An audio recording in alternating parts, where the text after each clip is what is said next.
My name is Hedin. I am a writer and filmmaker, and the class that I'm teaching at the Center for Documentary Studies is called Crafting the Perfect Story, the Art of Narrative Nonfiction.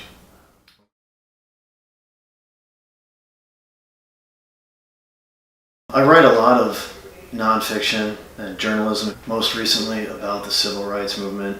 My book, In Search of the Movement, The Struggle for Civil Rights Then and Now, was released last year. And I also just finished producing and writing a documentary feature called Two Trains Running, which, as it happens, had its world premiere in Durham as part of the Full Frame Festival.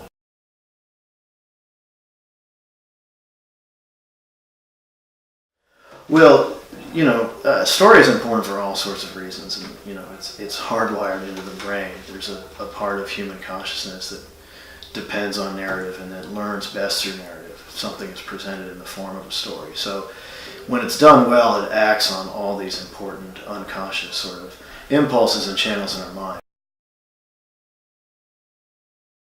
The class is for photographers or filmmakers or writers who understand and have already conducted some kind of field work, who it wants to create a story, something that goes from A to B to C to D and changes along the way.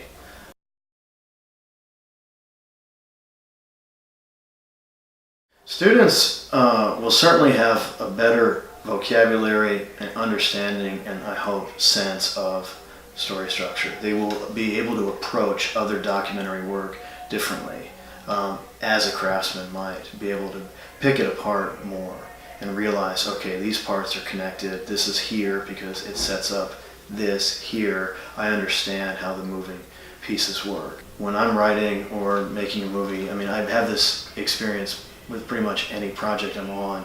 I get to this point where I've done a ton of research, read hundreds of pages and done interviews and driven around the sites that I will be describing, and I get down to my desk and I'm like, I haven't done anything. It's all in front of me. I start now. And so how do I work with what I have? How do I privilege some pieces of it? Because ultimately it's not for me. I will learn and I will be changed by the experience, but it's about creating something that will survive me and be of interest and importance to other people. And so to do that, you need to understand how a narrative is built.